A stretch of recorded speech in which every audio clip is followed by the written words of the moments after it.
Assalamualaikum warahmatullahi wabarakatuh. Perkenalkan, nama saya Selviana. Saya mahasiswi Universitas Islam 45 Bekasi, Fakultas Ekonomi Manajemen. Video ini saya buat untuk memenuhi tugas ujian tengah semester mata kuliah Ekonomi Islam dengan dosen pengampu Ibu Husnul Khotimah. Pada video kali ini, saya akan memaparkan sedikit pemahaman saya tentang teori konsumsi Islam. Konsumsi merupakan salah satu kegiatan masyarakat dalam memanfaatkan barang dan jasa yang dihasilkan dalam suatu perekonomian. Konsumsi dilakukan karena adanya dorongan atau hasrat manusia untuk memenuhi kebutuhan hidupnya. Perilaku konsumen masyarakat harus memenuhi aturan main yang ada dalam Al-Quran dan hadis.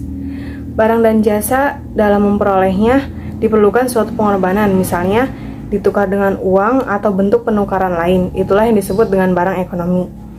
Dan secara garis besar, barang ekonomi dikelompokkan menjadi dua, yaitu barang konsumsi, consumer goods, dan barang modal, capital goods.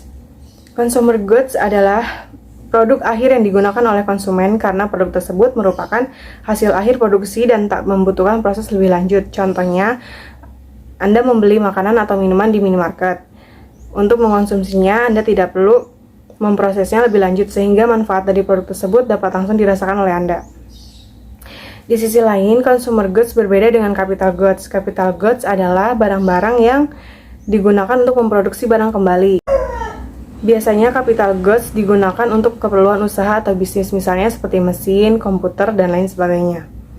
Capital goods dalam sebuah bisnis dapat menghasilkan produk atau layanan baru yang dapat dikonsumsi oleh konsumen. Maka dari itu, capital goods dalam sebuah bisnis harus memprosesnya lebih lanjut agar bisa menghasilkan produk akhir. Pada intinya, perbedaan spesifik antara capital goods dan consumer goods adalah terletak pada fungsi dan manfaatnya. Ketika kebutuhan masyarakat dapat dipenuhi oleh sumber daya yang ada, maka tidak akan terjadi masalah, bahkan tidak akan ada persaingan. Namun jika sebaliknya, maka akan muncullah masalah pilihan untuk mengalokasikan sumber daya yang dikuasainya agar kebutuhannya terpenuhi secara optimal. Mengakui adanya relativitas kelangkaan barang bukan berarti menyatakan bahwa sumber daya yang ada tidak mampu mencukupi kehidupan individu dan masyarakat. Bisa saja kelangkaan terjadi karena tekanan kondisi tertentu, seperti isu kenaikan BBM dan lain sebagainya. Selanjutnya adalah pandangan Islam tentang konsumsi. Dalam konsep ekonomi Islam disebutkan bahwa kebutuhan manusia tidak terbatas dan sumber daya yang tersedia di alam juga tak terbatas. Pernyataan ini mengandung pengertian bahwa setiap manusia dilahirkan dengan kemauan dan kebutuhan yang bermacam-macam dan cenderung bertambah atau berkembang sesuai dengan pertambahan umur dan tingkat pendidikan serta faktor sosial lainnya. Berbeda halnya dengan konsep ekonomi konvensional yang mengatakan bahwa kebutuhan manusia tak terbatas sedangkan sumber daya yang tersedia terbatas.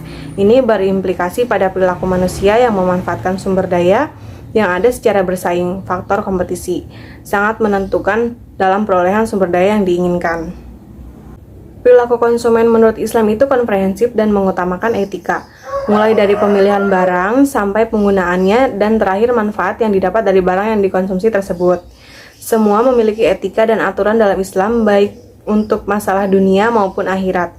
Teori perilaku konsumen yang Islam juga dibangun atas dasar syariah Islam, menyangkut nilai dasar yang menjadi fondasi teori, motif, dan tujuan konsumsi. Hingga teknik pilihan dan alokasi anggaran untuk berkonsumsi juga digerakkan oleh motif pemenuhan kebutuhan untuk mencapai manfaat yang maksimum. Sekian video pemaparan materi tentang teori konsumsi Islam yang saya pahami. Kurang lebihnya mohon maaf. Wabillahi taufiq wal hidayah. Wassalamualaikum warahmatullahi wabarakatuh.